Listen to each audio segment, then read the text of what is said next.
अथ एकात्मता स्तोत्रम्। ॐ सच्चिदानन्दरूपाय नमोऽस्तु परमात्मने, ज्योतिर्मयस्वरूपाय विश्वमाङ्गल्यमूर्तये, प्रकृतिः पञ्चभूतानि ग्रहालोकास्वरास्तथा, दिशः कालश्च सर्वेषां सदा कुर्वन्तु मङ्गलम्। रत्नाकराधौतपदां हिमालयकिरीटिनीं, ब्रह्मराजर्षिरत्नाढ्यां वन्दे भारतमातरम्। महेन्द्रो मलयः सह्यो देवतात्मा हिमालयः, ध्येयोरैवतको विन्ध्यो गिरिश्चारावलिस्तथा, गङ्गा सरस्वती सिन्धुः ब्रह्मपुत्रश्च गण्डकी, कावेरी यमुना रेवा कृष्णा गोदा महानदी, अयोध्या मथुरा माया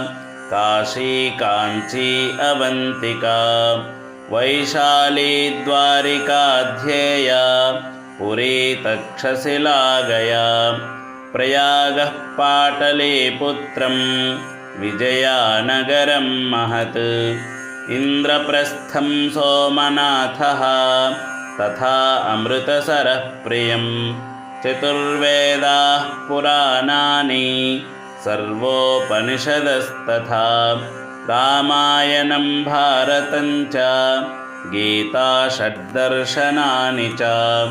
जैनागमास्त्रिपिटका गुरुग्रन्थः सतां गिरः, एष ज्ञाननिधिः श्रेष्ठः श्रद्धेयो हृदि सर्वदा, अरुन्धत्यनसूया च सावित्री जानकी सती, द्रौपदी कन्नगी गार्गी मीरा दुर्गावती तथा, लक्ष्मीरहल्या चन्नम्मा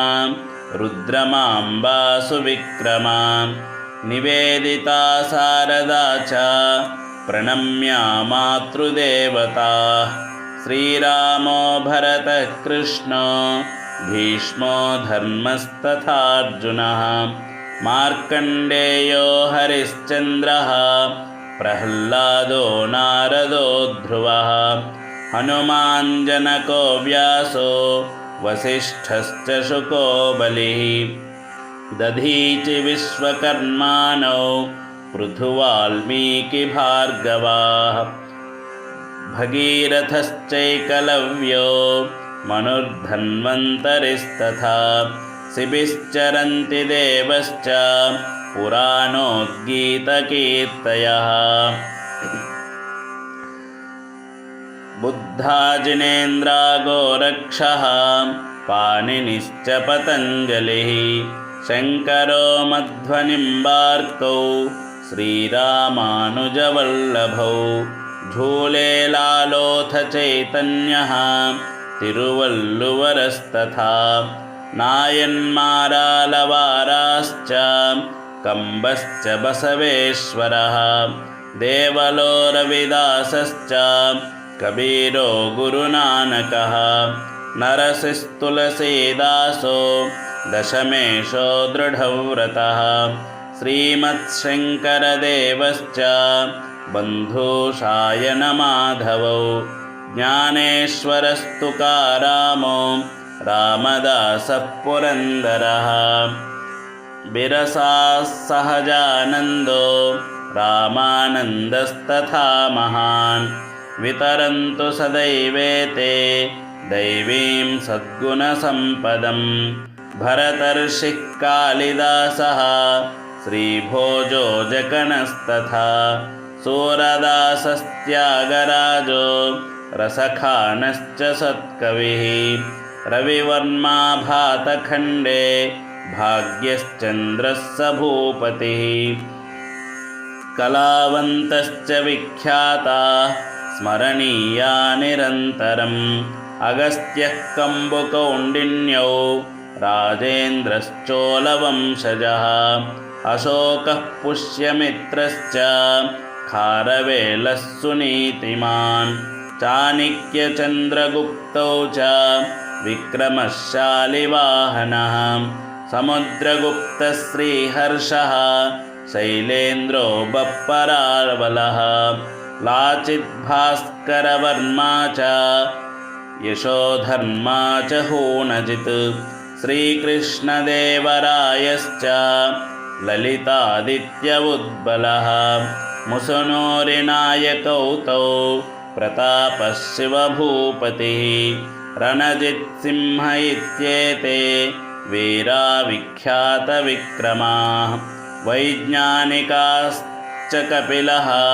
कनादः सुश्रुतस्तथा चरको भास्कराचार्यो वराहमिहिरः सुधी नागार्जुनो भरद्वाजः आर्यभट्टो वसुर्बुधः ध्येयो वेङ्कटरामश्च विज्ञारामानुजादयः रामकृष्णो दयानन्दो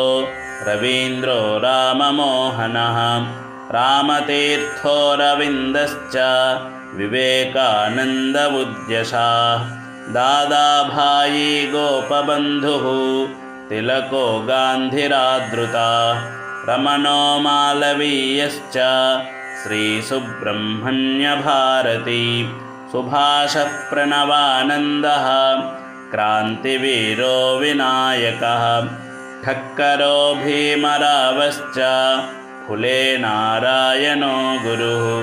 सङ्घशक्तिप्रणेतारौ केशवो माधवस्तथा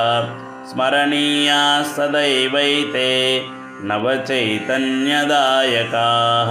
अनुक्ता ये भक्ताः प्रभुचरणसंसक्तहृदया अनिर्दिष्टा वीरा अधिसमरमुध्वस्तरिपवा समाजोद्धर्तारः सुहितकरविज्ञाननिपुणा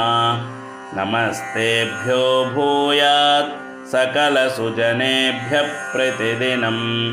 इदमेकात्मता स्तोत्रं श्रद्धया यः सदा पठेत् स राष्ट्रधर्मनिष्ठावान् अखण्डं भारतं स्मरेत्। ॐ